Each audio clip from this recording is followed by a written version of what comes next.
there.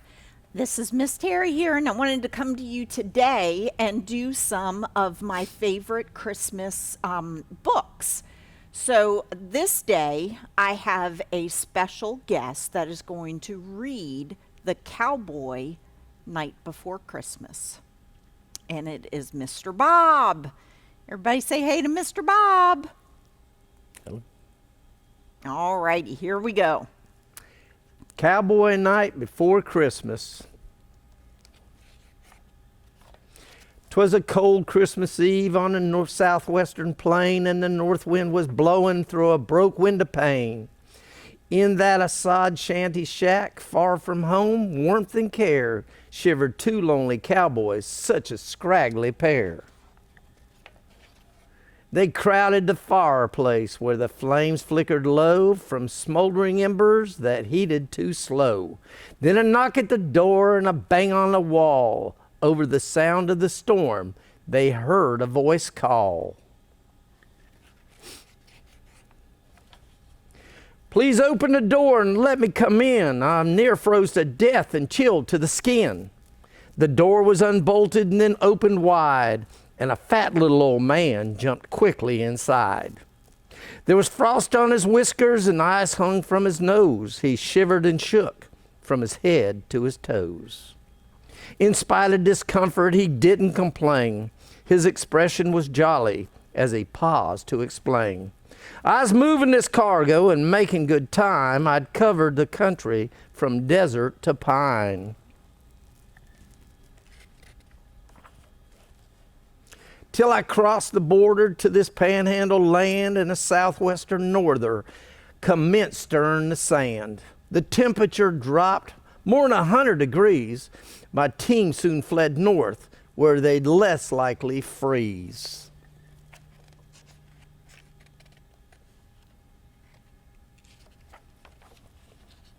The old cowman had doubts about the strange little man, but in Southwest tradition, he put out his hand.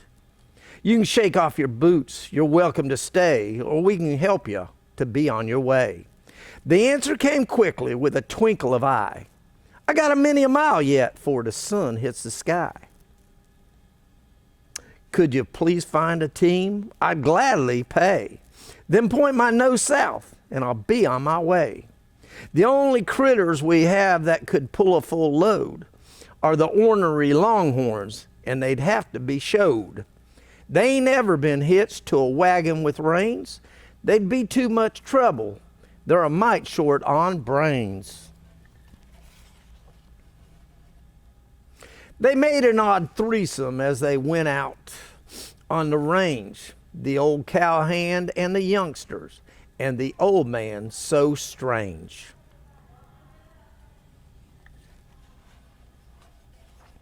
They saddled 3 broncos in the dark freezing night. With cold stiffened fingers, they made the cinch tight. While roping the longhorns, they bumped and they stumbled, and numerous times from their bosses they tumbled.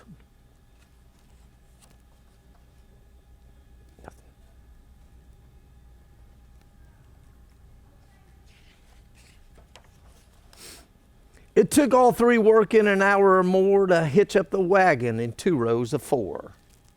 The longhorns at first refused to obey when the strange little man tried to get underway. Then one lifted his head and gave out a bellow, and the rest, one by one, they started to follow.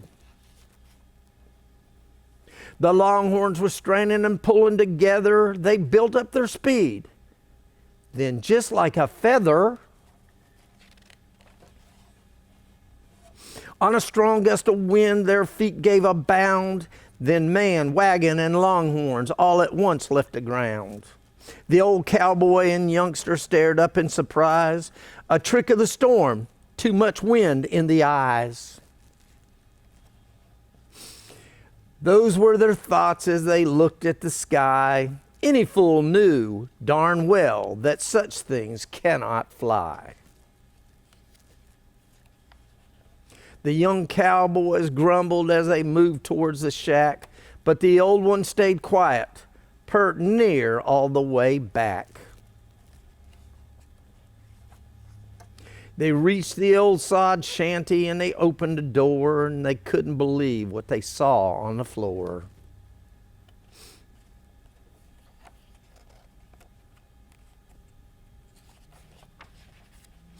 Two pair of new boots with spurs made of silver with a note but no clue as to who was the giver. They made out the words in the dim fireplace light, Merry Christmas to all, and to all a good night. There we go. So that was Cowboy Night Before Christmas. What a great little book. And it also shows that the cowboys were willing to help someone out on a cold winter night, and they were rewarded for doing that.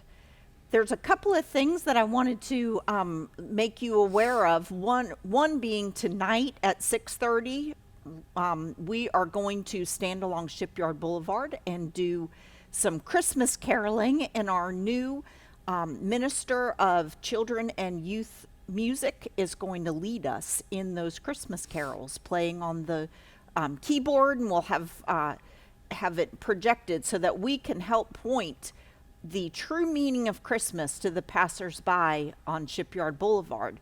The second is this Saturday, we are having our Happy Birthday Jesus party.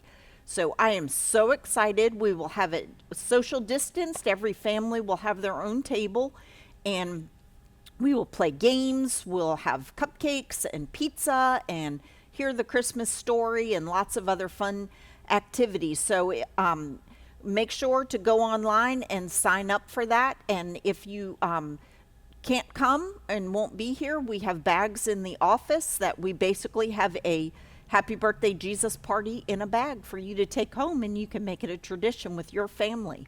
So check back with us again soon, and we will have another book being read to you about Christmas.